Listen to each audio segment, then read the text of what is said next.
मेरे साथियों, कुरान करीम की जो आयत मैंने खुतबे मसनूना के बाद आपके सामने तिलावत की है, उस आयत के अंदर अल्लाह तबारक व तआला ने दुनिया की चीजों को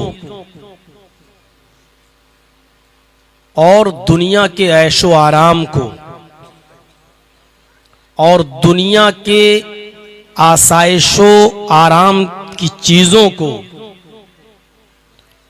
धोखे का सामान कहा है।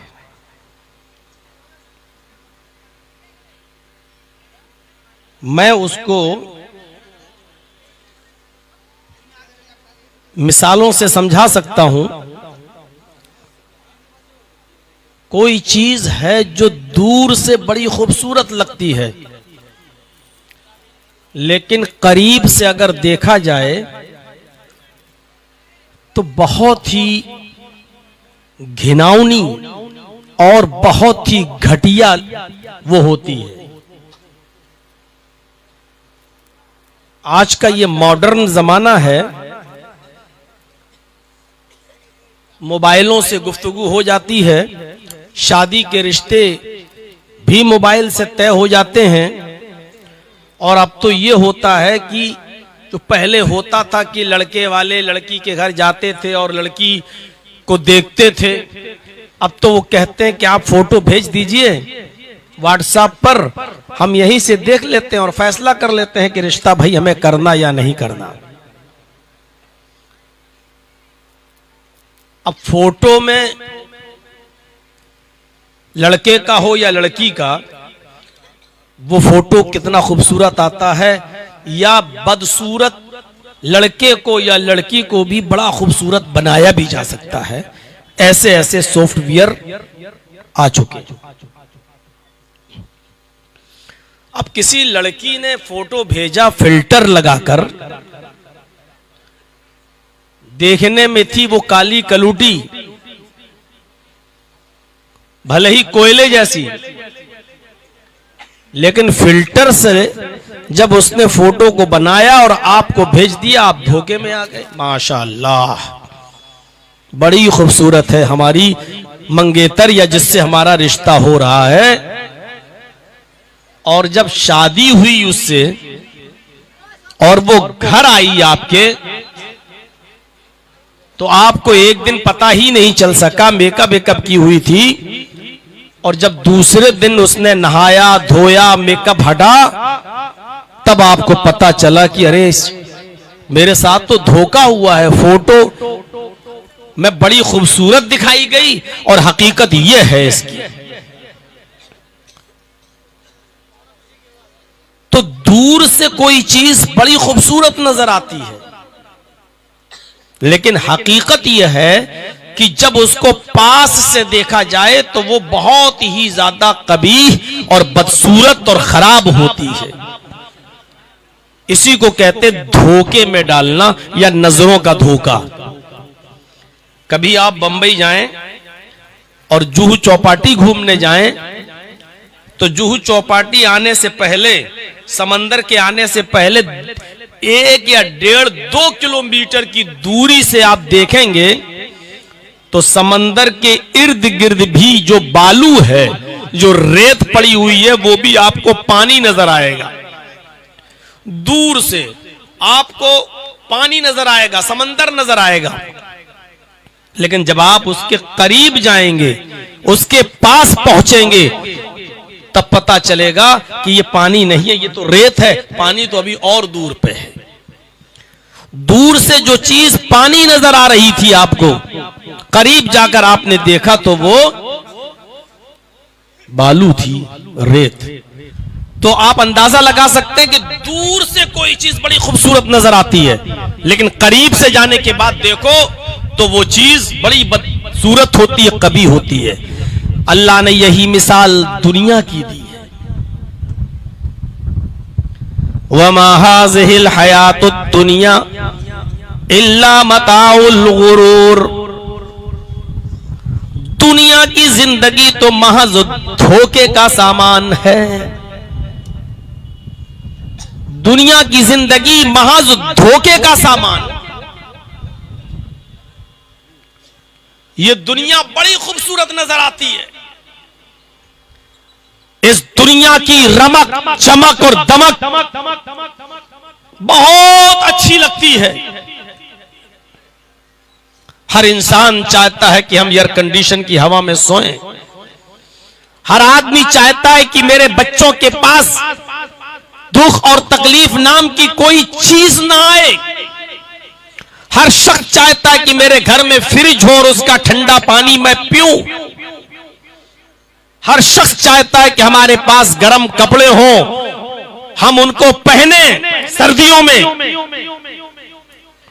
और इन चीजों के लिए वो बहुत कुछ करता है, यहां तक कि इन चीजों के हुसूल के लिए वो ये भी नहीं देखता कि हम जो काम कर रहे हैं, जो बिजनेस कर रहे हैं, जो तिजारत कर रहे हैं, जो कारोबार कर रहे हैं, वो जायज है या नाजायज है, वो ये भी नहीं देखता।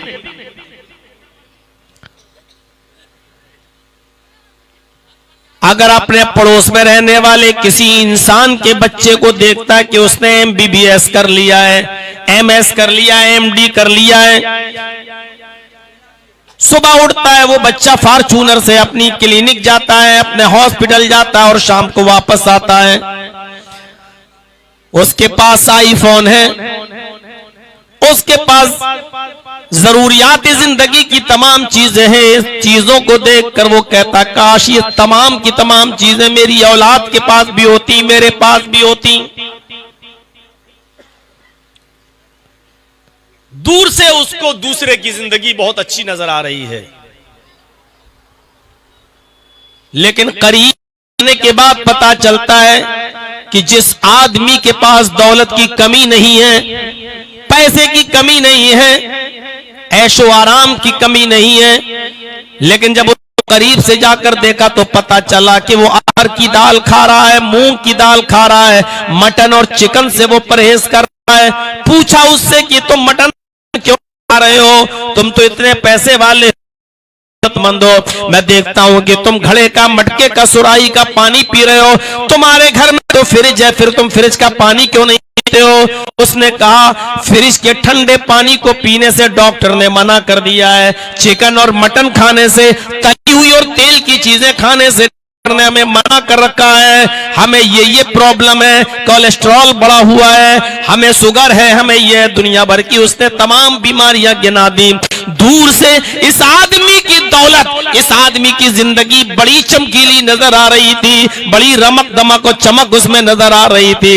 इस आदमी के ऐशो आराम की सारी चीजें घर में मौजूद थी, लेकिन वो एसी में नहीं लेटा हुआ था, वो सिर्फ पंखा चला कर लेटा है। पूछा एसी में क्यों नहीं लेटते हो? कहने लगा कि मुझे दमे की बीमारी है, मुझे सांस की बीमारी है, मुझे दमे का मर्ज है, मुझे सांस का मर्ज है। दूर से बहुत अच्छी नजर आती है, लेकिन करीब से जाकर देखोगे तो ये धोखे का सामान है। अभी और आयतें पढ़ूंगा, आयतें पढ़ने के बाद फिर हदीसों से साबित करूंगा और लास्ट में एक दो जबरदस्त मिसाल दूंगा कि मौलाना साहब जब दुनिया को आप इतना बुरा कह रहे हो तो अल्लाह ने दुनिया में पैदा ही क्यों किया?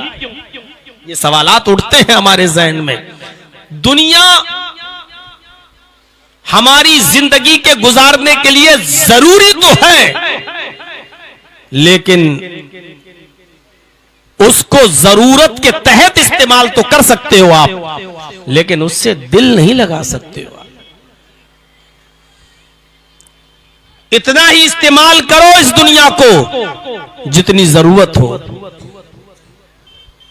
अगर इस दुनिया को आपने अपने सर के ऊपर उठा लिया तो हलाक हो जाओगे, बर्बाद हो जाओगे, डूब जाओगे, मर जाओगे। मिसालें देता हूं, अभी थोड़ा सा सब्र कीजिए। तो समझ लिया, दुनिया दूर से बहुत खूबसूरत नजर आती है, लेकिन करीब से देखो तो बहुत घटिया नजर आती है। आइए एक दूसरी मिसाल से मैं आपको समझाऊं। कुरान करीम में अल्लाह रब्बुल आलमीन ने फरमाया, या अय्युहन्नास इन्न वादल्लाहि हक़ फला तगुर्रन्नकुमुल हयातुद दुनिया वला यगुर्रन्नकुम बिल्लाहिल गरूर। यहां अल्लाह तबारक व तआला ने दुनिया की मिसाल कैसे दी है? आए लोगों, अल्लाह का वादा बरहक है। भाई दुनिया जो तुम देख रहे हो ये खत्म हो जाएगी, उसका ये वादा बरहक है। या अय्युहन्नास इन्ना वअदल्लाहि हक़्क़ुन। आए लोगों, आए सारी दुनिया के इंसानों, अल्लाह का वादा बरहक है, अल्लाह का वादा सच्चा है। फला तगुर्रन्नकुमुल हयातुद दुनिया, तुम्हें दुनिया की जिंदगी धोखे में न डाल दे। ऐसा ना हो कि दुनिया की जिंदगी कैशो आराम में पड़ जाओ, सोच लो ये तो हमेशा रहने वाली चीज है। नहीं, ऐसा ना हो कि ये धोखे में डाल दे और तुमसे गुनाह करवाए और आखिरत की फिक्र तुम छोड़ दो, ये सोचकर कि ये दुनिया की सारी ऐशो आराम की चीजें कभी खत्म नहीं होंगी और हम इस चीजों से हमेशा मुस्तफीज होते रहेंगे, फायदा उठाते रहेंगे। कहीं ये चीज तुम्हें धोखे में न डाल दे। फला तगुर्रन्नकुमुल हयातुद दुनिया, ये दुनिया की जिंदगी तुम्हें कहीं धोखे में न डाल दे। वला यगुर्रन्नकुम बिल्लाहिल गरूर, और कोई धोखेबाज अल्लाह के सिलसिले में तुम्हें धोखे में न डाल दे। अरे अल्लाह है ही नहीं, अगर अल्लाह होता तो हमें ऐसा करने के लिए मजबूर नहीं करता, ये नहीं करता, वो नहीं करता। कहां है अल्लाह? शराब लोग पीते रहते हैं, जुआ खेलते रहते हैं। अगर अल्लाह है तो तुरंत अजाब क्यों नहीं भेजता है? कहीं अल्लाह के सिलसिले में ये धोखे में न डाल दे। कौन धोखेबाज? यहां गरूर से मुराद शैतान। कहीं तुम्हें धोखा देने वाला धोखाबाज शैतान कहीं अल्लाह के ताल्लुक से तुम्हें धोखे में न डाल दे। पहली चीज, कहीं दुनिया की जिंदगी तुम्हें धोखे में न डाल दे। अल्लाह का वादा बरा कि ये दुनिया मिटेगी, ये दुनिया खत्म होगी, ये दुनिया को एक दिन तबाह होना है, डिस्ट्रॉय होना है, खत्म होना है। कहीं दुनिया की चकाचौंध और दुनिया की ऐशो आराम की जिंदगी कहीं धोखे में न डाल दे कि हम हमेशा रहेंगे इस दुनिया में। नहीं,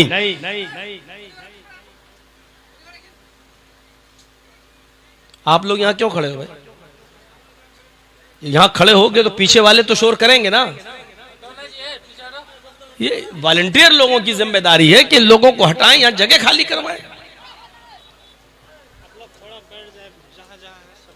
सबसे पहली तकरीर मैंने मऊनात भंजन में की थी, सोनिया वाड़े में। उस वक्त मेरी उम्र थी 17 साल और उसके 10 महीने के बाद मैंने एक तकरीर की थी बॉम्बे में बाल ठाकुरे के खिलाफ, बांद्रा में, जिसमें 2 दिन के लिए मैं लॉकअप में रहा था और नाबालिग होने की वजह से बच गया था।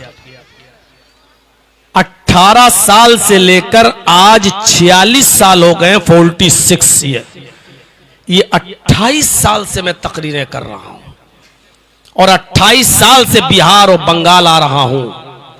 अगर कोई हमसे 28 साल का हिसाब किताब ले और ये कहे कि जर्जी साहब आपने बिहार और बंगाल और झारखंड में इस 28 साल के अंदर कितना बदलाव देखा, कितनी चेंजिंग देखी, तो मैं ये कहूंगा कि 28 साल पहले भी आप जीरो थे और आज भी आप जीरो हैं। 28 साल पहले भी कुत्ते की दुम की तरह टेढ़े थे और आज भी आप टेढ़े हैं। कोई फर्क नहीं पड़ा आपके ऊपर, आपकी ज़हनियतों पर, आपके अखलाक पर, आपके किरदार पर, आपकी समातों पर, आपके कानों पर और आपके दिलों पर। आप पहले भी जहालत में डूबे थे, आज भी वहीं पर खड़े हैं। मजाल है, कल देख लीजिएगा दिल्ली की all India conference, all India आपकी तादाद क्या है, कल देख लीजिएगा वहां की तादाद। और मजाल है कि एक आदमी ऐसा खड़ा हो जाए वहां पर।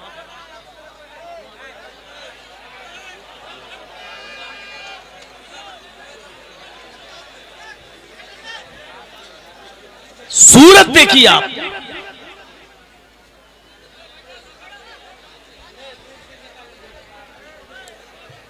ये खड़े होकर जितने लोग मोबाइल में जो कैमरा चला के वीडियो बनाते हैं ना, इनसे डिस्टर्ब होता है माहौल।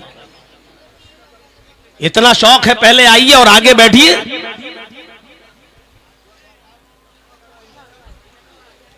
तो सुनिए मेरे भाइयों, थोड़ा सा आप लोग तो कम से कम सुनने आए हैं, आप तो सुनिए। इनको तो मैंने कह दिया जो कहना था। घर जाने के बाद ये सोचेंगे कि किसको कुत्ते की दुम कहा था, घर जाके सोचेंगे ये। तो सोचिए, सुनिए मेरे भाइयों। पहली चीज बताई कि दुनिया की जिंदगी धोखे में न डाल दे, और दूसरी चीज बताई कि शैतान अल्लाह के सिलसिले में धोखे में न डाल दे। पता नहीं अल्लाह है कि नहीं है। तो पहली चीज दुनिया को फना होना है, और दूसरी चीज यह है कि अल्लाह की जात बरहक है, और अल्लाह का वादा भी बरहक है कि ये दुनिया मिटेगी, ये दुनिया तबाह होगी, ये दुनिया खत्म होगी। तो जो चीज खत्म होने वाली हो उससे दिल नहीं लगाया जाता। जो चीज खत्म होने वाली हो उसको सिर्फ जरूरत के तहत इस्तेमाल किया जाता है, उसके लिए सब कुछ दांव पे नहीं लगाया जाता है। 2 आयतें पढ़ दी। अब सुनिए, कुरान कहता है दुनिया को जरूरत के तहत इस्तेमाल करो। दुनिया में अच्छाइयां भी हैं और दुनिया में बुराइयां भी हैं। अच्छाइयां क्या है कि उसको जरूरत के तहत इस्तेमाल करो। मना नहीं किया आपके घर फ्रिज नहीं होना चाहिए, हो।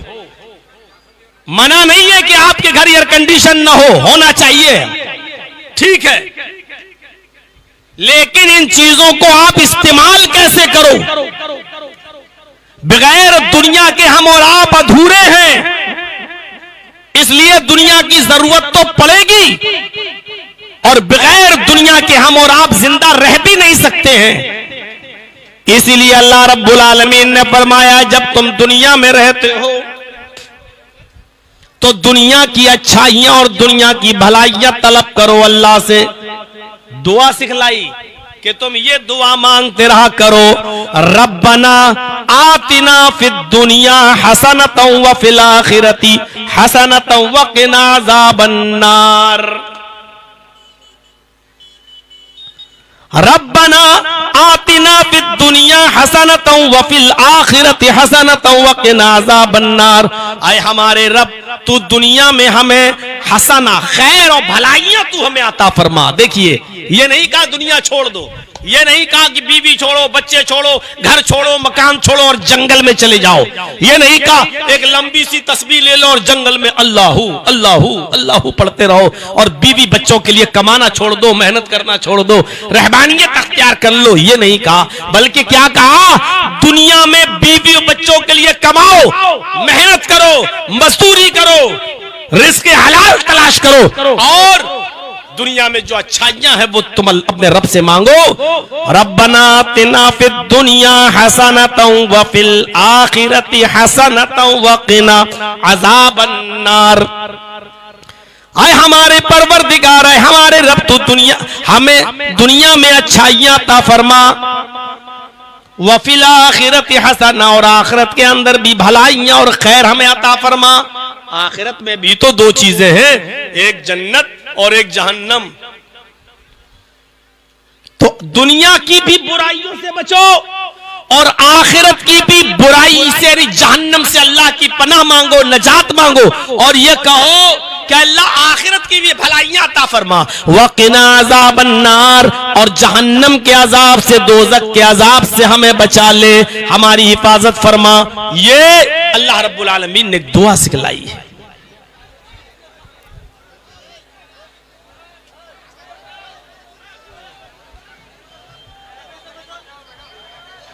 हुआ कुछ लफड़ा।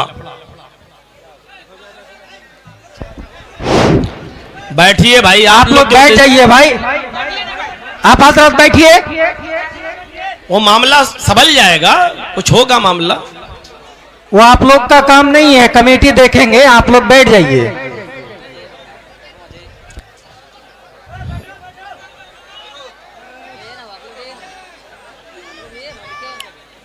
आप लोग थोड़ा सुकून बना लीजिए, इस तरीके से करेंगे तो अभी हमारा भी टाइम हो जाएगा चले जाने का, तो आप कुछ सुन भी नहीं पाएंगे।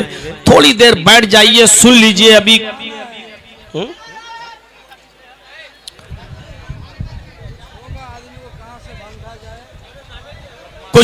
कुछ लोग बदमाशी करने भी आते हैं, आप ये मत सोचिए कि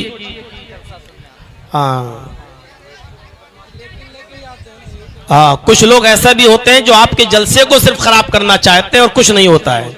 आप बैठिए, खामोश हो जाइए।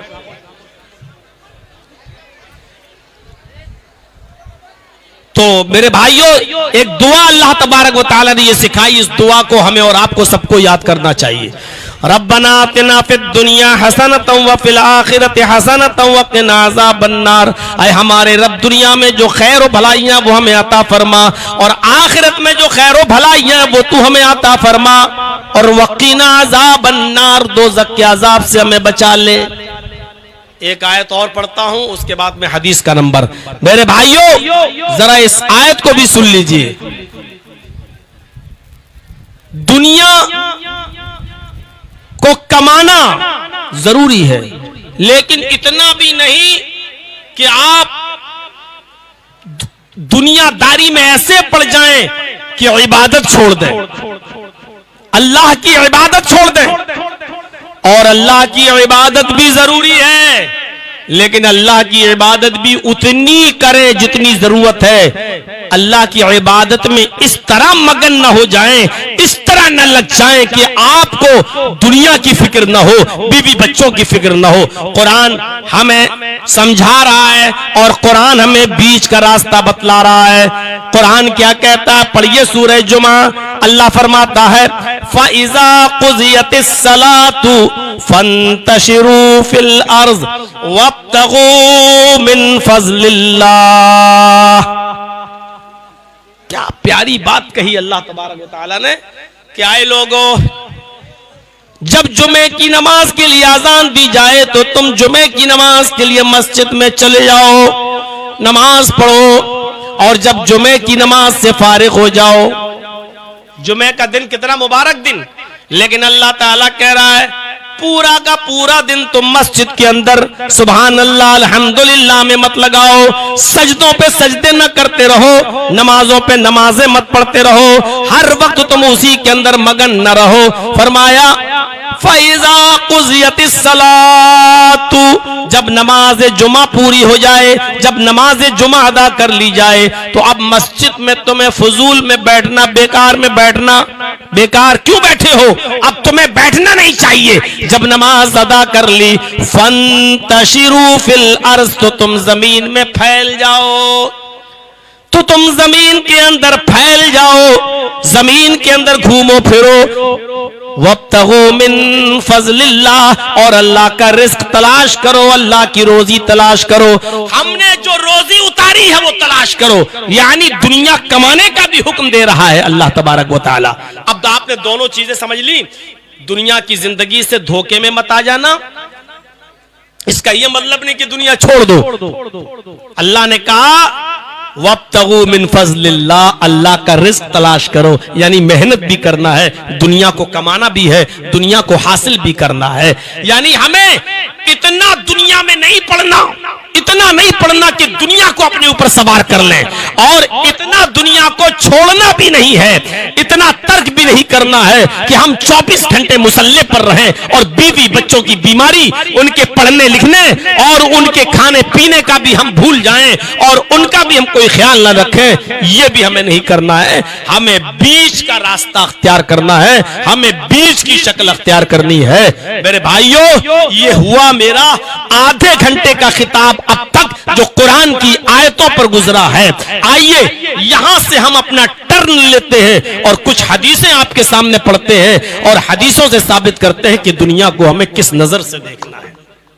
उसके बाद हम एक दो वाकयात सुनाएंगे साहबा के, एक दो वाकयात हम आपको कुछ मिसालें देंगे जिससे आप समझ में आएगी कि दुनिया को हमें कैसे इस्तेमाल करना और कितना इस्तेमाल करना है। पहली हदीस बुखारी के अंदर, रावी हजरत अली रजी अल्लाह ताला अन्हु है। गौर से सुनिए इस हदीस को। अल्लाह के नबी हजरत अली रजी अल्लाह ताला अन्हु, जो नबी अकरम के चचाजाद भाई अबू तालिब के बेटे, फरमाते अन अली रजी अल्लाह ताला अन्हु क़ाल इरतहलत दुनिया मुदबिरतन वरतहलतिल आखिरतु मुक़बिलतन वलिकुल्लि वाहिदतिन मिनहुमा बनून कूनू अपना अल आखिरा वला तकूनू अपना अद्दुनिया फ़इन्नल यौमा अमलुन ला हिसाबा वगदन हिसाबुन ला अमला। बुखारी शरीफ की इस हदीस के एक एक लफ्ज को जरा गौर से सुनो और गांठ बांध लो। अल्लाह के हजरत अली फरमाते हैं इरतहलत दुनिया मुदबिरतन, दुनिया पीठ दिखाकर भाग रही है। आपके दोस्त होते हैं ना, आप कहते भाई अगर तुम हमसे इतनी दोस्ती करोगे तो मैं इतनी करूंगा, तुम मुझसे इतना भागोगे तो मैं तुमसे इतना भागूंगा। जो आपकी शक्ल देखना गवारा ना करता हो, ऐसी आपको देखा पीठ घुमा के उधर भागने लगा तो आप उसके पीछे जाएंगे, आप कहेंगे भाग।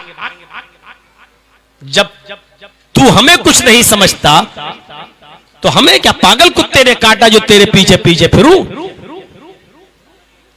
गौर करो दुनिया की हैसियत। अल्लाह के हजरत अली कहते हैं इरतहलत दुनिया मुदबिरतन, अरे दुनिया तो पीठ दिखाकर भाग रही है तुमसे। अच्छा नहीं भाग रही? कल आप कितने साल के थे? 20 साल के।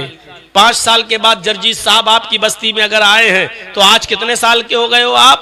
25 साल के। ये 5 साल आप की उम्र जो बढ़ गई तो इसका मतलब क्या हुआ? ये 5 साल दुनिया आपने आपको पीछे छोड़ दिया, अब आप आखिरत के करीब हो गए। दुनिया तो आपसे भाग रही है और जो आपसे भाग रहा है आप उसके पीछे पीछे भाग रहे हैं। इरतहलत दुनिया मुदबिरतन, दुनिया पीठ दिखा रही है आपको, दुनिया पीठ दिखाकर भाग रही है आपसे। वरतहलतिल आखिरतु मुक़बिलतन, और आखिरत सामने की तरफ आ रही है, तुम्हारे आगे आ रही है। भैया आप लोगों को ज्यादा गर्मी लग रही है क्या? यार कितना कीड़ा यहां आ रहा है, या तो ये बंद कर दो, फिर हम अंधेरे में बोल लेंगे, फिर आप कहेंगे लेडीज में शक्ल नहीं दिखाई दे रही है। भाई हमें कोई मतलब नहीं पंखे से, लेकिन कीड़ा इतना गिर रहा है कि बर्दाश्त से बाहर है। मैं आपको बता नहीं सकता हूं कि 2-3 कितना हलक के अंदर जा चुका है। क्या करें, अब इसमें आवाज जा रही है, ये भी बड़ी प्रॉब्लम है। ये थोड़ा सा पीछे कर सकते हैं, इधर थोड़ा उधर करना है तो आवाज कम आएगी।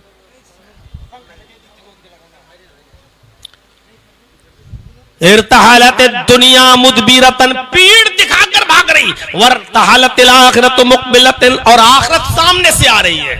भाई आप जर्जीस साहब 20 साल के थे तब से आ रहे हैं। सबसे पहले तीतवारी में आए थे बिहार में, उस वक्त मेरी उम्र मुश्किल से 20 साल थी। पहली तकरीर तीतवारी में हुई थी। आज 46 साल, मतलब 26 साल का जमाना गुजर गया। मतलब 26 साल दुनिया हमें पीठ दिखाकर भाग चुकी है, आखिरत इतना मेरे करीब आ चुकी है। यानी दुनिया हमसे दूर हो चुकी है और आखिरत हमारे करीब आ चुकी है, ये मतलब है। आगे फरमाते हजरत अली रज़ी अल्लाह ताला अन्हु, बुखारी शरीफ की रिवायत है, दुनिया पीठ दिखाकर भाग रही है और आखिरत तुम्हारे सामने आ रही है। जैसे जैसे तुम दुनिया में दिन गुजारते जा रहे हो, दुनिया पीछा छुड़ा रही है और आखिरत तुम्हारे सामने तुम्हारे करीब आ रही है। वलिकुल्लि वाहिदतिन मिनहुमा बनून, हर एक की औलादें हैं। दुनिया के भी बच्चे हैं और आखिरत के भी बच्चे हैं। दुनिया के भी बेटे हैं, आखिरत के भी बेटे हैं। दुनिया की भी औलाद है और आखिरत की भी औलाद है। क्या मिसाल दी है यार। वलिकुल्लि वाहिदतिन मिनहुमा बनून, इन दोनों में से, दुनिया और आखिरत में से हर एक के बच्चे हैं। दुनिया की भी औलाद है और आखिरत की भी औलाद है। कूनू मिन अबनाइल आखिरा, लोगो आखिरत की औलाद बनो, लोगो आखिरत के बच्चे कहलाओ, आखिरत की औलाद बनो, इसलिए कि आखिरत हमेशा रहेगी और आखिरत में तुम हमेशा जिंदा रहोगे, कभी मरोगे नहीं। तो आखिरत की औलाद बनो। वला तकूनू मिन अबनाइद दुनिया, तुम दुनिया की औलाद में से मत बनो, दुनिया की औलाद मत कहलाओ, दुनियादार दिलदार मत बनो, आखिरत के मुतलाशी बन जाओ, दुनिया से पीछा छुड़ाओ और आखिरत को अपने करीब लाओ। वलिकुल्लि वाहिदतिन मिनहुमा बनून ला तकूनू मिन अबनाइल आखिरा, आखिरत के बेटे बनो, वला तकूनू मिन अबनाइद दुनिया, दुनिया की औलाद मत बनो, दुनिया के बेटे मत बनो, दुनिया के बच्चे मत बनो। आखिरत के बेटे कैसे बनोगे? अमल करो। फ़इन्नल यौमा अमलुन ला हिसाब। आए मोहम्मद के चाहने वालों, आए मुसलमानों, क्या फरमाया हज़रत अली ने? फ़इन्नल यौमा अमलुन ला हिसाब, आज अमल ही अमल है, कोई पूछताछ करने वाला नहीं है। जितनी नमाज पढ़ना चाहो पढ़ लो, जितने रोजे रखना चाहो रख लो, जितना सदका और खैरात करना चाहो कर लो, जितने अच्छे काम करना चाहो कर लो, जितनी नेकियां कमाना चाहो कमा लो। आज अमल ही अमल है, तुमसे कोई हिसाब किताब करने वाला नहीं होगा, तुमसे कोई पूछताछ करने वाला नहीं होगा। लेकिन अगर दुनिया में तुमने नेक अमल नहीं किए तो याद रखना, वगदन हिसाबुन ला अमला, कल कयामत के दिन हिसाब किताब होगा और वहां अमल करने का मौका नहीं होगा। वहां आप नमाज पढ़ना चाहोगे तो नमाज पढ़ने की मोहलत नहीं मिलेगी, रोजा रखना चाहोगे तो रोजा रखने का मौका नहीं मिलेगा, हज करना चाहोगे तो नहीं, सदका और खैरात करना चाहोगे तो सदका और खैरात करने का मौका नहीं मिलेगा। और दुनिया में नेकियां कर लो इसलिए कि आज अमल है, कोई हिसाब किताब नहीं, लेकिन कल कयामत के दिन हिसाब किताब होगा और अमल करने का कोई मौका नहीं मिलेगा। ये बताई दुनिया की हैसियत। पहली चीज, दुनिया पीछे पीठ दिखा के भाग रही है। दूसरी चीज, आखिरत तुम्हारे सामने आ रही है। तीसरी चीज, दुनिया की भी औलादें हैं, आखिरत की भी औलादें हैं। तुम दुनिया की औलाद मत बनो, आखिरत की औलाद बनो। और जब तुम आखिरत की औलाद बनोगे तो नेक अमल करोगे, इसलिए कि दुनिया में अमल ही अमल करने का मौका है, कोई हिसाब किताब नहीं है। लेकिन कयामत के दिन अल्लाह रब्बुल आलमीन के सामने हाजिर होगे तो वहां हिसाब होगा और तुम्हें अमल करने का कोई मौका नहीं मिलेगा। उस दिन पछताने से कोई फायदा नहीं होगा। कितनी बेहतरीन मिसाल से समझा दिया है, दो चीजों से होशियार भी कर दिया है। दो चीजों से जो दुनिया में सबसे ज्यादा डिस्टर्ब करती है इंसान को। क्या फरमाया? इन्नद दुनिया हुल्वतुन खज़िरतुन, ये मुस्लिम शरीफ की हदीस है। इन्नद दुनिया हुल्वतुन खज़िरतुन व अन्नल्लाह मुस्तखलिफुकुम फीहा फयंजुरु कैफ तअमलून फीहा फत्तकुद दुनिया वत्तकुन निसा फ़इन्न अव्वल फितनतिन फितनतु बनी इसराईल कानत फिन निसाई। क्या बेहतरीन मिसाल से समझाया लोगों। ये दुनिया बहुत ही मीठी है, खज़िरतुन हरी भरी है, यानी आपको देखने में लगेगी मीठी नहीं है, हा? कितनी मीठी दुनिया ही के लिए तो सब कर रहे हो, कितनी अच्छी नजर आती है आपको दुनिया। इन दुनिया हुल्वतुन, ये दुनिया मीठी है, खज़िरतुन बड़ी हरी भरी नजर आती है। व अन्नल्लाह मुस्तखलिफुकुम फीहा, और अल्लाह ने तुम्हें इसी दुनिया का खलीफा बनाकर भेजा है। इसी दुनिया के तुम जानशीन बनकर आए हो, खलीफा बनकर आए हो। अल्लाह ने इस दुनिया में तुम्हें जानशीन बनाकर क्यों भेजा? फयंजुरु कैफ तअमलून फीहा, ताकि वो देखे कि इस दुनिया के अंदर तुम अमल कैसा करते हो, किस तरीके का तुम अमल करते हो, अच्छा अमल करते हो या बुरा अमल करते हो। फयंजुरु कैफ तअमलून फीहा, कैसा अमल करते हो तुम इस दुनिया में, अच्छे या बुरे। इसलिए अल्लाह ने तुम्हें इस दुनिया के अंदर खलीफा बनाया, इसलिए अल्लाह ने तुम्हें इस दुनिया के अंदर जानशीन बनाया। आए लोगों, फत्तकुद दुनिया, दुनिया से बचना।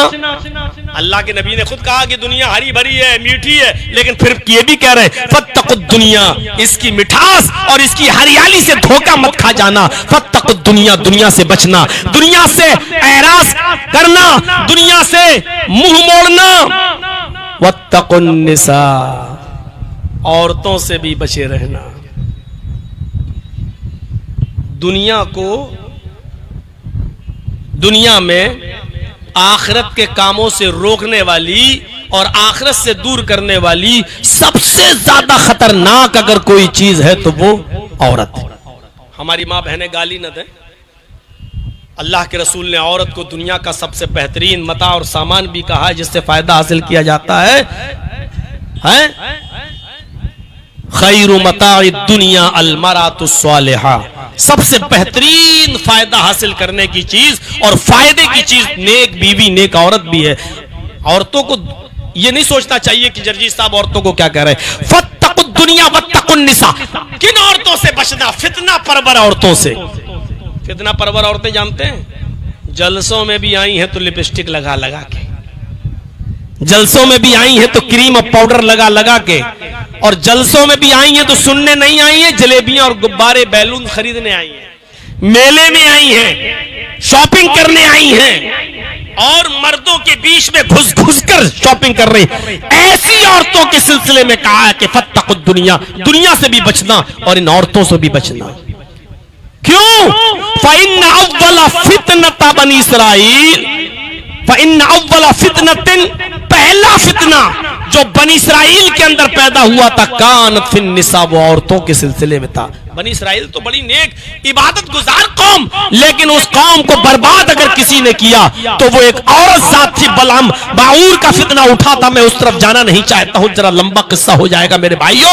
एक औरत के साथ जिना कर लिया था एक आबिद ने, एक नेक और बुजुर्ग किस्म के शख्स ने, और उसके बाद बनी इसराइल के ऊपर तबाही शुरू हो गई और बर्बादी शुरू हो गई। मुसलमानों, हमारी बस्ती में तो एक नहीं, ढूंढो तो हजारों जिनाकार मिल जाएंगे, हजारों ऐसे मिल जाएंगे कि जिनके चक्कर दूसरों के साथ चल रहे हैं। क्या इस मजमे में बैठे हैं लोग, क्या इनको नहीं मालूम है? कितने ऐसे नौजवान लड़के हैं जिनके चक्कर चल रहे हैं, इनके दोस्तों को मालूम, और दोस्तों के चक्कर चल रहे हैं तो आपको मालूम। मेरे भाइयों, किसी की बात किसी से छिपी हुई नहीं है, हमें ये सारी चीजें मालूम है, आपको मालूम है। अब आप अंदाजा लगाइए कि अल्लाह के नबी सल्लल्लाहु अलैहि वसल्लम क्या कह रहे हैं कि दुनिया में तो अल्लाह ने इसलिए पैदा किया, तुम्हें खलीफा बनाया ताकि देखे कि तुम कैसा अमल करते हो, और उसके बाद में फरमाया फत्तकुद दुनिया वत्तकुन निसा, दुनिया से बचना और औरतों से बचना, दुनिया की रंगीनी के धोखे में मत आ जाना, दुनिया की चमक देखकर कहीं हलाक मत हो जाना, और कहीं औरतों के फितने में पड़कर बर्बाद मत हो जाना। ये शैतान यही औरत का जाल फेंकता है। अल मरअतु हिबालतु शैतान, शैतान का जाल है ये।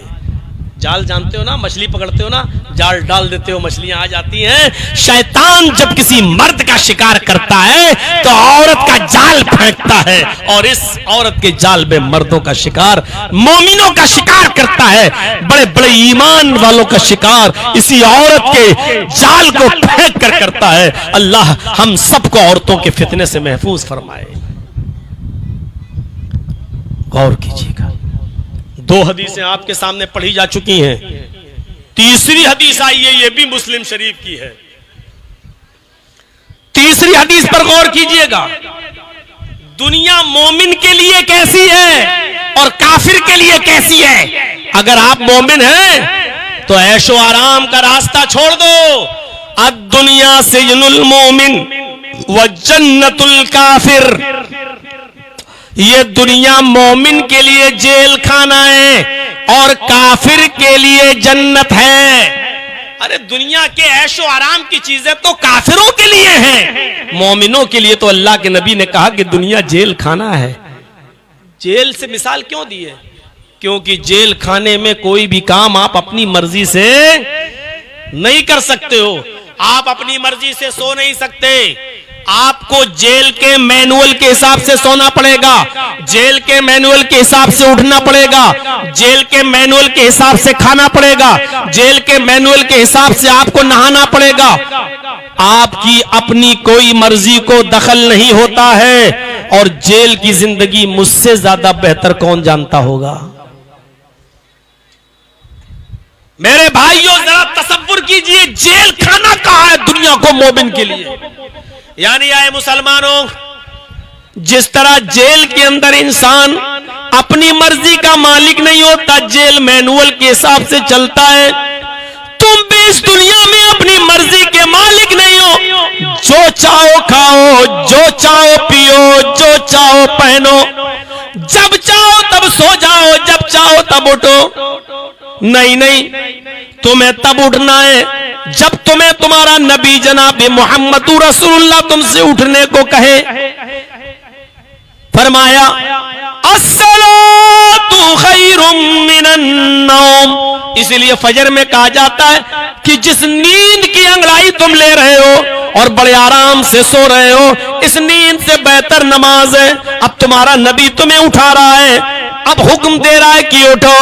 अब यह वक्त है अल्लाह की इबादत करने का।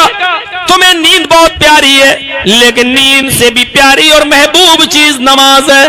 उठ और नींद की कुर्बानी दे।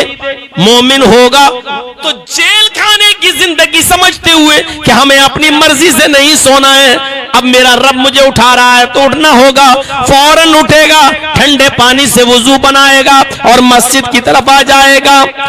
जेल के मैनुअल के हिसाब से तुम्हें चलना पड़ता है। जब आप जेल में होते हैं, दुनिया में आपको अल्लाह के कानून के मुताबिक चलना होगा। अब तुम जो चाहो खाओ नहीं, जब चाहो तब खाओ नहीं। अब आपको वही चीजें खाना होंगी जो अल्लाह ने तुम्हारे लिए हलाल की है, वही चीजें पीनी होंगी जो अल्लाह ने तुम्हारे लिए हलाल की है, वही चीजें पहननी होंगी जिन चीजों के पहनने की इजाजत अल्लाह ने दी है, नबी ने दी है। जैसे जेल में आप हर किस्म का कपड़ा नहीं पहन सकते हो। जेल का ही एक कपड़ा होता है, सजा पाने के बाद आपको वो कपड़ा दे दिया जाता है और आपको जब अपने मुलाकातियों से मिलना होता है तो आप जेल के कपड़े में आएंगे और जेल के मैनुअल के हिसाब से कपड़ा पहनकर आप अपने साथियों से और रिश्तेदारों से मिलेंगे। उसी तरीके से तुम दुनिया में अपनी मर्जी से जो चाहो पहनो नहीं पहन सकते हो, क्योंकि ये दुनिया तुम्हारे लिए जेल खाना है। वही पहनोगे जो अल्लाह ने बताया है, वही पहनोगे जो शरीयत ने बताया है, वही पहनोगे जो मैनुअल अल्लाह और रसूल ने तुम्हारे लिए तैयार किया है। ये दुनिया मोमिन के लिए जेल खाना है। जैसे जेल के अंदर अपनी मर्जी नहीं चल सकती, ऐसी दुनिया में तुम्हारी मर्जी नहीं चल सकती है। आपकी अपनी पूरी जिंदगी अल्लाह और उसके रसूल की मर्जी के मुताबिक चलेगी। यह है जेल की जिंदगी, यह है जेल खाना। वह जन्नतुल काफिर, और काफिर के लिए जन्नत है। जन्नत में कोई रोक टोक नहीं होती है ना, खाओ पियो। अरे वो आदम अलैहिस्सलातो वस्सलाम के लिए तो अल्लाह ताला ने पूरी जन्नत में आजादी दे दी थी, बस एक दरख्त के पास जाने से मना किया था कि आए आदम हव्वा फला तक़रब हाज़िहि शजरा, इस दरख्त के करीब मत जाना। बस एक पाबंदी लगाई थी, वरना पूरी जन्नत उनके लिए फ्री थी। जो चाहो खाओ, जहां चाहो रहो। लेकिन आदम और हव्वा से लग़्ज़िश हुई और वहां तक पहुंच गए, जिसकी पादाश में फिर दुनिया में भेजे गए। मेरे भाइयों, वरना जन्नत में तो पूरी आजादी है। जहां चाहो घूमो, जहां चाहो रहो, जो चाहो खाओ, जो चाहो पियो, कोई रोक टोक नहीं है। अपनी मर्जी के मालिक रहोगे जन्नत में। ऐसी जिंदगी दुनिया में काफिरों के लिए है, हमारे लिए नहीं है। हमारे लिए जन्नत में है, काफिरों के लिए इसी दुनिया को जन्नत बना दिया गया है। इसलिए किसी काफिर को ऐशो आराम में देखो, अपनी मनमुआफिक जिंदगी गुजारते हुए देखो तो धोखे में मत आ जाना कि जैसे ये गुजार रहा है वैसे हम भी गुजारे, जैसे इसके पास आराम की सारी चीजें वैसे हमारे पास भी होनी चाहिए। नहीं, वो काफिर है और उसके लिए दुनिया जन्नत है। हम मोमिन हैं, हमारे लिए दुनिया जेल खाना है। 3 हदीसें मैं आपके सामने रख चुका हूं। पहली हदीस, इर्तहलत दुनिया मुदबिरा, दुनिया पीठ दिखा के भाग रही है, आखिरत करीब आ रही है। पहली हदीस। दूसरी हदीस, अल्लाह रब्बुल आलमीन ने इस दुनिया के अंदर तुम्हें पैदा किया, खलीफा बनाया, जानशीन बनाया, ताकि देखे कि वो तुम कैसा अमल करते हो। दुनिया से बचना और औरत से बचना, ये 2 हदीस है। और तीसरी हदीस, दुनिया सिजनुल मोमिन व जन्नतुल काफिर, ये दुनिया मोमिन के लिए जेल खाना है और काफिर के लिए जन्नत है। आइए तीसरी हदीस के बाद चौथी हदीस आपके सामने रखते हैं। ये भी मुस्लिम शरीफ की हदीस है। अल्लाह के नबी सल्लल्लाहु अलैहि वसल्लम ने इस हदीस के अंदर एक बहुत अहम चीज की तरफ इशारा किया है। फरमाया, यहरम इब्नु आदम व यशिब्बु मिन हुस्नतान अल हिर्सु अलल माली वल हिर्सु अलल उम्र। यहरम इब्नु आदम, इब्ने आदम आदमी इंसान जैसे जैसे बड़ा होता जाता है, बुढ़ापे की तरफ जाता है, बूढ़ा होता जाता है, यशिब्बु मिन हुस्नतान, उसकी दो चीजें जवान होती जाती हैं। आदमी बूढ़ा हो रहा है लेकिन उसकी दो हसरतें, दो ख्वाहिशें जवान होती जाती हैं। और आप बुढ़ों से पूछिएगा, पहली चीज अल हिर्सु अलल माल, माल का लालच बढ़ता जाता है। माल का लालच, मेरा आखिरी बेटा रह गया, ऐसी जगह शादी करूं जहां अच्छा माल मिले। बुढ़ापे को पहुंच गया, कब्र में पैर लटका है, लेकिन दौलत और जहेज का लालच नहीं गया। जैसे जैसे इंसान बुढ़ापे के करीब पहुंचता जाता है, उसकी दो ख्वाहिशें जवान होती चली जाती हैं। अल हिर्सु अलल माल, पहली चीज जो जवान होती है वो क्या है? माल और दौलत की हिर्स। आज देख लो कितने दिन की जिंदगी और रह गई होगी। अब पूरा नाम लेके नहीं बोलूंगा, इशारे आप लोग समझते हो, लेकिन फिर भी आखिरी मर्तबा और बन जाऊं, आखिरी मर्तबा और रह जाऊं, एक मर्तबा और रह जाऊं। इंसान की उम्र बढ़ती जाती है, मालो दौलत का लालच भी बढ़ता जाता है, और दूसरी चीज का लालच क्या है? अल हिर्सु अलल उम्र, उम्र में भी इजाफा चाहता है। 70 साल का हो गया, अल्लाह 5 साल और जिंदगी दे दे। 75 साल का हो गया, अल्लाह एक बेटा और रह गया है, इसकी भी शादी अच्छी तरह कर दूं, अल्लाह मुझे थोड़ी सी उम्र और दे दे। 80 साल का हो गया, अल्लाह बेटी रह गई, बेटी से बच्ची पैदा हुई, नवासी बड़ी हो गई, अल्लाह इतना मौका दे दे, नवासी की शादी और देख ले। मेरे भाइयों, इंसान की ये दो ख्वाहिशें खत्म नहीं होती हैं। वो बूढ़ा हो जाता है लेकिन मालो दौलत की लालच का लालच और उम्र का लालच खत्म नहीं होता है। वो चाहता है कि उम्र भी बढ़ती जाए और मालो दौलत भी बढ़ती जाए। ये 4 हदीसें हमने आपके सामने रखी है। तो लालच बहुत बुरी चीज है मेरे भाइयों। मोमिन कहां सोचता है कि हमारी उम्र और बढ़ जाए? वो तो सोचता है कि मेरे रब से मुलाकात का वक्त कब करीब आता है।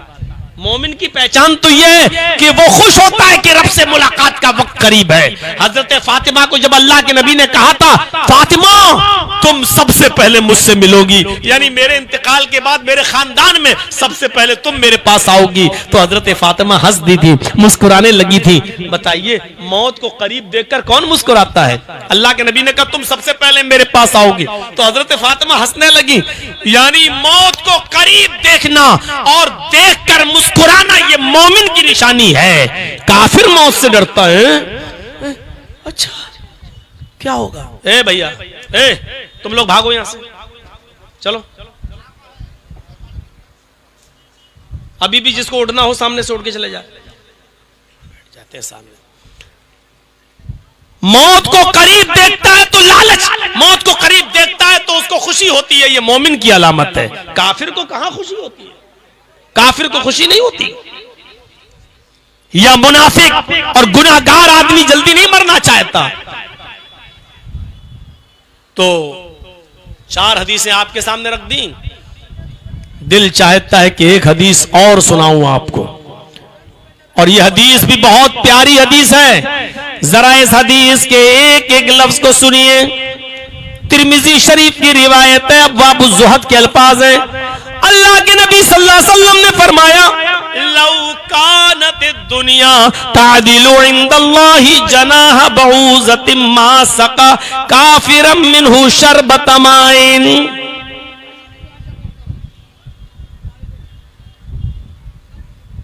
लौ कानत दुनिया तादिलु इंदल्लाहि जनाह बऊज़तिन, अगर ये दुनिया अल्लाह की नजर में, अल्लाह की दृष्टि में, अल्लाह के नजदीक मच्छर के एक पर के बराबर भी होती। इस दुनिया की इज्जत, इस दुनिया का एहतराम, इस दुनिया का मकाम और इस दुनिया का मर्तबा अल्लाह रब्बुल आलमीन की नजर में मच्छर के एक पर के बराबर भी होता। मच्छर के एक पर के बराबर भी अगर अल्लाह इस दुनिया से इज्जत करता, इस दुनिया को कुछ समझता और अहमियत देता मच्छर के पर के बराबर भी, तो किसी काफिर को इस दुनिया में एक घूंट पानी भी नहीं पीने देता। किसी काफिर को इस दुनिया से एक घूंट पानी भी नहीं पिलाता। अच्छा, कितने काफिर पानी पी रहे हैं? अरे पानी तो छोड़ो, हमसे भी अच्छा खा रहे हैं, हमसे भी अच्छा पी रहे हैं, और अल्लाह को कोई परवाह नहीं। क्यों? क्योंकि अल्लाह की नजर में इस दुनिया की हैसियत मच्छर के पर के बराबर भी नहीं है। कैसा लग रहा है यार, सोचो, मच्छर के पर के बराबर। एक मच्छर ये उड़ रहे हैं ना, इनका पर दिखाई नहीं दे रहा है, ये मच्छर का पर भी अल्लाह इतनी भी इस दुनिया को अहमियत नहीं देता है। अगर मच्छर के पर के बराबर भी इस दुनिया की कोई इज्जत होती अल्लाह की नजर में, तो अल्लाह किसी काफिर को पानी भी नहीं पीता। हट, इस दुनिया के अंदर मेरे बनाई और तू पानी, मेरा किया हुआ पानी तू पिएगा, मेरा पैदा किया हुआ पानी तू पिएगा। अरे खाना तो बहुत दूर की बात, नेमतें तो बहुत दूर की बात, किसी को एक घूंट पानी भी नहीं पीने देता। लेकिन अल्लाह सारी नेमतों को इजाजत देता कि जाओ, खाओ, पियो, जो करना चाहो करो। जाओगे कहां? आओगे तो मेरे ही पास। जाओगे कहां? लौट के तो मेरे ही पास आना है तुम्हें। भाग कर जाओगे कहां? मेरे प्यारे भाइयों, यहीं से हमें और आपको अंदाजा लगा लेना चाहिए कि इस दुनिया की हैसियत अल्लाह रब्बुल आलमीन की नजर में मच्छर के पर के बराबर भी नहीं है, वरना किसी काफिर को एक घूंट पानी भी नहीं पीने देता। ये तो हो गई अल्लाह की नजर में, दुनिया की हैसियत मच्छर के पर के बराबर भी नहीं। अब नबी अकरम की नजर में, मुहम्मदुर रसूलुल्लाह की नजर में दुनिया की हैसियत क्या थी, जरा उसको भी देख लो, जरा उसको भी देख लो।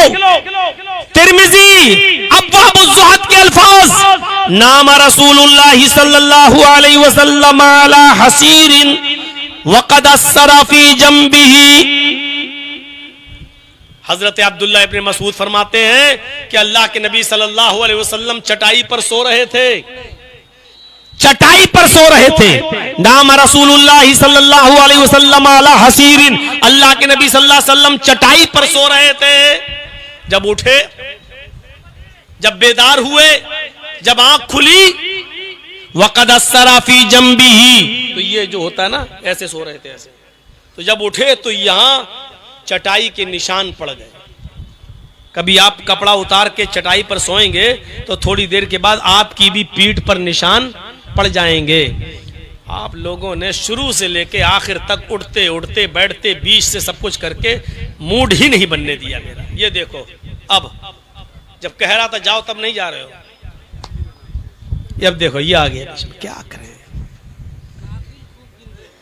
एक से एक सामने उठना बैठना, क्या बताएं। जब सोए तो निशान पड़ गया, निशान, वक़द अस्सरा फी जंबी, ये निशान पड़ गया। अब्दुल्लाह इब्न मसूद रज़ी अल्लाह ताला अन्हु की आंखों में आंसू आ गए। हमारे रसूल, अल्लाह का नबी, इतना बड़ा पैगंबर, पूरी दुनिया में सारी मखलूकात में सबसे अफजल, और हाल ये है कि नरम गरम बिस्तर भी नहीं है जिस पर सो सके, गद्दा भी नहीं है कि जिस पर सो सके, चटाई के ऊपर सोते हैं, और चटाई पर सोते सोते आप उठते हैं तो आपकी पीठ पर निशान पड़ जाते हैं, आपकी पीठ के ऊपर निशान नुमाया होते हैं। हजरत अब्दुल्लाह इब्न मसूद फरमाते हैं, लवित्तखज़ना लका विताअन या रसूल अल्लाह। आए नौजवानों, जरा इस हदीस को थोड़ा सा कान लगा के सुनना। हजरत अब्दुल्लाह इब्न मसूद कहते हैं, अल्लाह के नबी, ये काफिर यहूदी और ईसाई तो नरम गरम बिस्तरों पर सोए और हमारा नबी चटाई पर सोए। अल्लाह के नबी, हमसे ये मंजर देखा नहीं जा रहा है क्या हम आपके लिए नरम गरम बिस्तर का इंतजाम न कर दें? लवित्तखज़ना लकवितान, क्या हम आपके लिए नरम गरम बिस्तर न बिछा दें? क्या हम आपके लिए नरम गरम बिस्तर न बना दें? हमें इजाजत दीजिए, हम आपके लिए गद्दा बनाते हैं, हम आपके लिए अच्छा सा बिस्तर तैयार करते हैं जिस पर आप लेट सकें और आपकी पीठ पर निशान न पड़े। जब ये कहा कि नरम गरम बिस्तर बना देते हैं आपके लिए, तो अल्लाह के रसूल का जवाब सुनिए क्या था।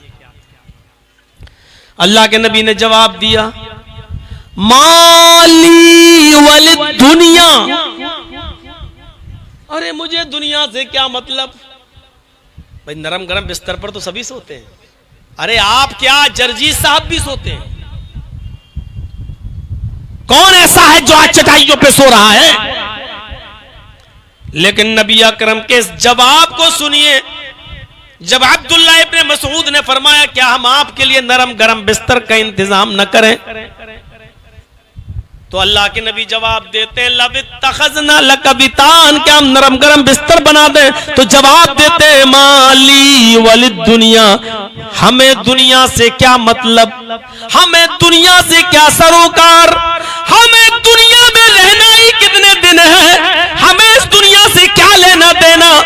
माना फिद दुनिया इल्ला कराकिबिन इस्तज़ल्ला तहता शजरा सुम्मा राहा व तरकहा, अरे हम तो इस दुनिया में उस मुसाफिर की तरह हैं, हम तो दुनिया में उस मुसाफिर की तरह हैं जो घोड़े पर सफर कर रहा है, थक गया है, अपने घोड़े को और अपने आप को थोड़ा सा सस्ताने के लिए किसी साएदार दरख्त के नीचे अपना घोड़ा बांध देता है और वहीं पर कपड़ा बिछा कर लेट जाता है।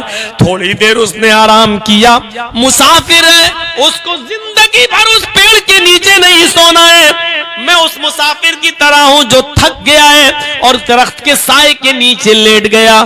थोड़ी देर के बाद उठा, सुम्मा राहा, फिर आराम किया और थोड़ी देर के बाद उठा, वह तारा कहा, और अपना घोड़ा खोला और चल दिया, उस दरख्त को छोड़ दिया। जैसे मुसाफिर आदमी दरख्त के नीचे हमेशा नहीं सोता, अपना घर नहीं बनाता, थोड़ा आराम करता और गुजर जाता अपनी मंजिल की तरफ। आए लोगों, आए अब्दुल्ला, मैं भी एक मुसाफिर की तरह इस दुनिया में आया हूं, हमेशा इस दुनिया में नहीं रहना है। कुछ दिन आया हूं, इबादत करूंगा, अल्लाह की फरमा बरदारी करूंगा, नेक अमल करूंगा और फिर एक दिन ये दुनिया छोड़कर चला जाऊंगा। मेरे भाइयों, फिर से सुनो, माली वलिद दुनिया माना फिद दुनिया इल्ला कराकिबिन इस्तज़ल्ला तहता शजरा, मैं इस दुनिया में उस मुसाफिर की तरह हूं जो थोड़ी देर के लिए आराम किया और फिर इस दरख्त को छोड़कर चला गया। मैं भी इस दुनिया में कुछ दिनों के लिए आया हूं, थोड़ा इबादत करूंगा और फिर मैं अल्लाह के पास चला जाऊंगा। ये दुनिया छोड़कर मैं रुखसत हो जाऊंगा। दुनिया की हैसियत नबी अकरम की जिंदगी में देखी।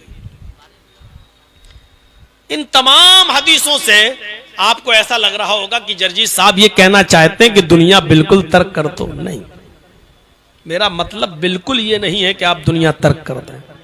अभी जो मैं मिसालें दूंगा उससे आप समझ में आएगी कि दुनिया की हैसियत और कितना इस्तेमाल करने की इजाजत है इस दुनिया को। बस मेरे प्यारे साथियों, जरा एक हदीस और सुन लो। 6 हदीसें अब तक सुना चुका हूं मैं आपको।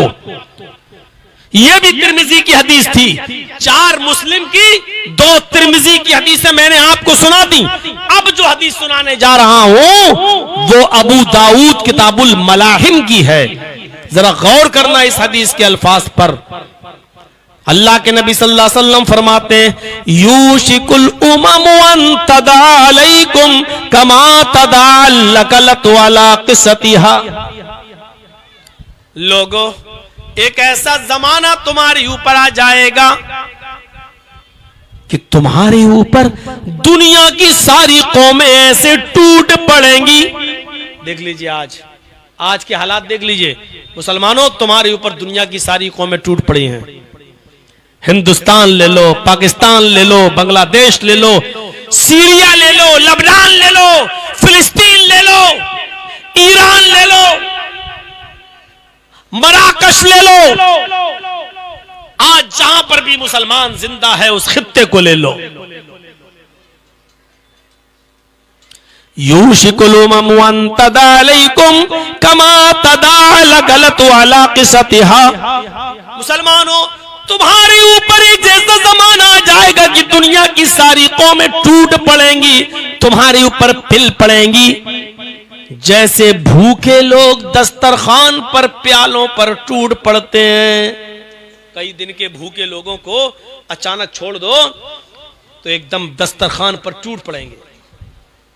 मौलाना साहब, कई लोगों के भूखे तो छोड़ दो, किसी शादी में दावत दे के देख लो, अगर दोपहर की दावत है तो सुबह का नाश्ता नहीं करता आदमी, नहीं सुबह नाश्ता कर लूंगा तो दोपहर में खाया नहीं जाएगा। और शाम की दावत है तो दोपहर में खाना नहीं खाता, कि दोपहर में खा लूंगा तो शाम को नहीं खा सकूंगा। भूखा रहता है और शाम के खाने पर टूट पड़ता। और इससे भी ज्यादा अगर देखना हो तो किसी नेता की इफ्तार पार्टी देख लो, जब वो रोजा इफ्तार कराता है लोग टूट पड़ते हैं। एक ऐसा जमाना आ जाएगा तुम्हारे ऊपर कि दुनिया की सारी कौमें तुम्हारे ऊपर टूट पड़ेंगी, जैसे भूखे लोग दस्तरखान पर टूट पड़ते हैं, प्यालों पर टूट पड़ते हैं। सहाबा ने कहा, वबिन क़िल्लतिन यौमइज़िन नहनु, अय अल्लाह के रसूल, क्या उस वक्त हम तादाद में कम होंगे? अय अल्लाह के नबी, क्या उस वक्त हमारी तादाद कम होगी? फरमाया नहीं। अय अल्लाह के रसूल, क्या उस वक्त हमारी तादाद कम होगी? आपने फरमाया बल अंतुम यौमइज़िन कसीर, नहीं, तादाद तुम्हारी बहुत ज्यादा होगी। बल अंतुम यौमइज़िन कसीर, तुम तादाद में बहुत होगे। देख लो, सऊदिया भी है, सीरिया भी है, लबनान भी है, ईरान सब, लेकिन आज गिनती के 1 करोड़ यहूदियों से भी आज सारे अरब ममालिक मिलकर नहीं लड़ पा रहे हैं और उसका मुंह तोड़ जवाब नहीं दे पा रहे हैं। अगर ये अरब ममालिक एक हो जाएं तो इजराइल का नामो निशान मिट जाए, उसका नक्शे से भी इजराइल का नक्शा खत्म हो जाए और नक्शे में भी इजराइल ढूंढ के नहीं मिले। लेकिन ये हमारी नाइत्तेफाकी का नतीजा है कि आज हमारी जमीन पर बेईमानी से बैठा हुआ एक हरामुद्दहर इजराइल आज हम ही पर गोलियां बरसा रहा है और हमारी बच्चों को यतीम कर रहा है और हमारी औरतों को बेवा बना रहा है। दुनिया की सारी कौमें तुम्हारे ऊपर टूट पड़ेंगी, जैसे भूखे लोग दस्तरखान पे टूट पड़ते हैं। क्या उस वक्त हम तादाद में कम होंगे? फरमाया नहीं, मुसलमानों तुम्हारी तादाद बहुत होगी। आज हमारी तादाद दूसरे नंबर पर, पहले नंबर पर ईसाई, पूरी दुनिया में पहले नंबर पर ईसाई और ईसाइयों के बाद दूसरे नंबर पे मुसलमान, सेकंड नंबर पे मुसलमान। लेकिन इसके बावजूद मेरे भाइयों हालत देखो, ज़ुरिबत अलैहिमुज़ ज़िल्लतु वल मस्कना। कायनात के किसी दौर में इतना जलील मुसलमान नहीं था जितना आज के इस दौर में है। ये क्या है? जिसका दिल चाहता है तुम्हारे घर पर भगवा लहरा देता है। अभी देख लो भागलपुर की सरजमीन पर क्या हुआ, एक मस्जिद पर भगवा लहरा दिया गया। ये सारी चीजें निमंत्रण हैं दंगे की तरफ, क्योंकि एक पार्टी भारत के अंदर ऐसी है जो अपने कामों से नहीं, जब तक दंगे नहीं करवाएगी वो जीत नहीं सकती है। और अफसोस तो आपके ऊपर भी होता है कि आप भी अपना अच्छा और बुरा कैंडिडेट नहीं चुन पाते हो। देखते हो कि एक आदमी बार बार किसकी गोद में बैठ जाता है, बार बार किसको साथ देता है, बार बार किसके तलवे चाटता है, और आप उसी पार्टी के कैंडिडेट को बार बार जिताते हो। आप के ज़मीर मर चुके हैं। अरे एक कुत्ता खरीदोगे, एक बैल, एक गाय खरीदो तो कम से कम नॉर्मल किस्म की गाय भी 15-20 हजार से कम की नहीं मिलेगी। एक बकरी भी अगर नॉर्मल किस्म की खरीदोगे बीज की, तो वो बकरी भी 8 से 10 हजार से कम की नहीं मिलेगी। एक नॉर्मल कुत्ता भी जाकर खरीदोगे, नॉर्मल कुत्ता, वैसे तो कुत्ते 5-5 लाख के भी हैं, एक नॉर्मल किस्म का कुत्ता घर की हिफाजत के लिए अगर कोई खरीदता है तो वो भी 15 से 20 हजार का नहीं मिलता है कम से कम। लेकिन हमारा वोट 1000 रुपए में जहां डलवाना चाहो डलवा लो, 1000 दिया यहां मोहर लगा दो। अरे तुम तो उस कुत्ते की कीमत से भी ज्यादा गिर चुके हो। तुम्हारी हैसियत, तुम्हारी औकात ये है कि तुमसे और तुम्हारे जमीर से महंगा कुत्ता है। तुम तो उन कुत्तों से भी ज्यादा सस्ते हो जितने 1500 रुपए में तुम्हारा वोट खरीदा जा सकता है। तुम अभी तक ये ही नहीं समझ पाए हो कि हमें जाना कहां चाहिए और हमें किस तरफ रुख। हम कोई सियासी प्रचार करने नहीं आए, इसलिए नाम नहीं ले रहा हूं, बस इतना बतला रहा हूं, जो किसी के बार बार तल में चाटता हो, बार बार उस किसी की गोद में बैठता हो और आप उसी पार्टी के कैंडिडेट को बार बार जिताते हैं, आप अभी तक पहचान ही नहीं पाए कि हमारा कौन है और गैर कौन है, या किससे हमें कम नुकसान है और किससे ज्यादा नुकसान है। ये हमारी भूल है। मेरे भाइयों, सहाबा ने पूछा कि उस वक्त हम तादाद में कम होंगे, आपने फरमाया नहीं, उस वक्त तुम्हारी तादाद बहुत ज्यादा होगी। वलाकिन्नकुम गुसा, उनका गुसा इस सैल, लेकिन तुम कीड़े और मकूड़ों की तरह हो गए, कूड़ा और करकट की तरह हो गए। जैसे समंदर के अंदर समंदर की एक लहर आती है और कूड़ा करकट को बहा ले जाती है, ऐसे ही तुम्हें भी जहां चाहेंगे बहा ले जाएंगे। तुम कूड़ा और करकट की तरह हो गए, खसो खाशाक की तरह बह रहे होगे। तुम्हारा अपना कोई लीडर नहीं होगा, तुम्हारी अपनी कोई पहचान नहीं होगी, तुम्हारा अपना कोई सरदार नहीं होगा, तुम्हारे पास अपनी कोई पहचान नहीं होगी। तुम जहां चाहोगे वहां लपेटे जाओगे और जहां चाहोगे वहां पर तुम्हें इस्तेमाल किया जाएगा। जब जो चाहेगा तुम्हारे किसी भी चीज के गोश्त को, गाय का गोश्त बताकर तुम्हारी लिंचिंग कर देगा, लाठियों से मार मार के तुम्हें मार डालेगा। शिकायत मत करो, इसी लायक हो, वही सजा हमें मिल भी रही है। ये सारी चीजें हमें जिंदा करने के लिए होती हैं, लेकिन हम तो मुर्दा हैं। किसी के मर जाने से और किसी की लिंचिंग हो जाने से हमारे ऊपर क्या फर्क पड़ता है? उसकी बारी थी, वो चला गया। मुसलमानों जरा देखो, उत्तर प्रदेश के अंदर अखलाक नाम के आदमी को गाय के गोश्त के इल्जाम में मार डाला गया। अभी चंद दिन पहले उसका फैसला आया तो पता चला लेबोरेटरी में जब उस गोश्त की जांच हुई तो वो गाय का नहीं भैंस का गोश्त निकला, लेकिन वो आदमी तो मर चुका है। अब अंदाजा लगाइए कि यही हमारी हालत होना है और यही हो रही, हमारी जगह मारे जा रहे हैं। फरमाया अल्लाह के नबी सल्लल्लाहु अलैहि वसल्लम ने कि तादाद तो तुम्हारी बहुत होगी, लेकिन तुम कुछ कर नहीं पाओगे। क्यों नहीं कर पाओगे? वाला यंज़अन्नल्लाहु मिन सुदूर अदुव्विकुमुल महाबा, अल्लाह रब्बुल आलमीन काफिरों के दिलों से तुम्हारा खौफ, तुम्हारा रोब व दबदबा निकाल देगा।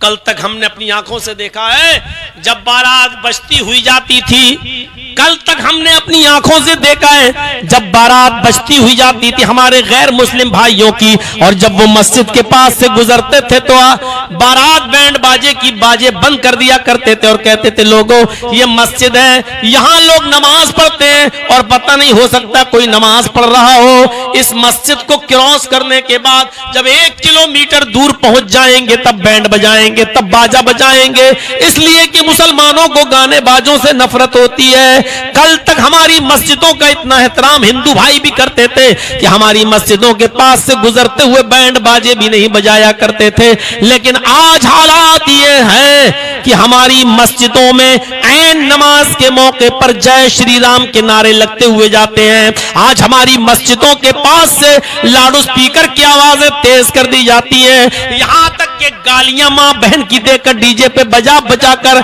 मुसलमानों को आहत पहुंचाई जाती है और तकलीफ दी जाती है। आज हमारी नमाजों की भी फिक्र नहीं होती है। क्यों होगी? क्योंकि वो जानते हैं कि हमसे ज्यादा मोबाइल मुसलमान इस्तेमाल कर रहा है, हमसे ज्यादा ब्लू फिल्में मुसलमान देख रहा है, हमसे ज्यादा शराबें आज मुसलमान पी रहा है, हमसे ज्यादा गाने और बाजे आज मुसलमान सुन रहा है, हमसे ज्यादा स्ट्रीट 3 का गाना मुसलमानों की भीड़ गई है फिल्म हालों के अंदर, तो आज हमारी मस्जिदों का मायार भी उनकी नजरों में मेरे भाइयों खटकने लगा है। आज हमारी मस्जिदों की तौहीन भी होने लगी है, क्योंकि वो जान गए कि हम जिन मुसलमानों के पास से गुजर रहे हैं ये मुर्दे हैं, ये आईसीयू में लेटी हुई कौम है, इनके पास बुज़दिली के सिवा कुछ नहीं है, इनका अपना कोई लीडर नहीं है, इनकी अपनी कोई पहचान नहीं है। इसलिए जब चाहो तब, और फिर सरकार हमारी है, हुकूमत हमारी, हमारा कौन क्या कर लेगा।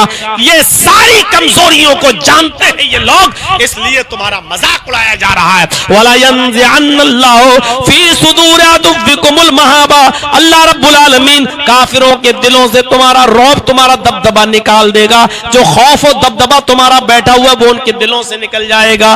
वला यक़ज़िफ़न्न फी क़ुलूबिकुमुल वहन, और अल्लाह ताला तुम्हारे दिलों में वहन डाल देगा, कमजोरी पैदा कर देगा। अल्लाह तुम्हारे दिलों में वहन डाल देगा। वहन क्या है? सहाबा ने पूछा वमल वहन या रसूल अल्लाह, अय अल्लाह के नबी ये वहन क्या है, ये कमजोरी क्या है? अल्लाह के नबी सल्लल्लाहु अलैहि वसल्लम ने फरमाया हुब्बुद दुनिया व कराहियतुल मौत। ये है हदीस और दुनिया का लफ्ज, हुब्बुद दुनिया व कराहियतुल मौत। अल्लाह के नबी ये वहन क्या है? अल्लाह हमारे दिलों में कमजोरी डाल देगा। कैसी कमजोरी? ऐसा कब होने लगेगा? जो चाहेगा हमें मारेगा, जो चाहेगा कत्ल करेगा, जो चाहेगा हमारी मस्जिदों के सामने से जय श्री राम के नारे लगाएगा, जो चाहेगा हमारे घरों पर हरे भगवा झंडा लहराएगा, जो चाहेगा हमारी मस्जिदों पर हरे झंडा भगवा झंडा लहरा देगा, जो चाहेगा हमारा मजाक उड़ाएगा। ये कमजोरी अल्लाह तबारक ताला तुम्हारे दिलों में डाल देगा। यानी ये कब होगा? हुब्बुद दुनिया व कराहियतुल मौत, जब तुम्हारे दिलों में दुनिया की मोहब्बत सवार हो जाएगी। आज दुनिया की मोहब्बत हमें इतनी सवार है, वो मर्रा मरे हम तो महफूज हैं। आज दुनिया इतनी सवार है कि दूसरा हमारा पड़ोसी भूखा सो रहा है, लेकिन हमारे घर में एयर कंडीशन चल रहा है। हमारे पड़ोस का बच्चा बीमार है, रात भर करा रहा है, हमारे पास 4 व्हीलर गाड़ी है, वो बेचारा गरीब आदमी है, वो नहीं ले जा सकता है।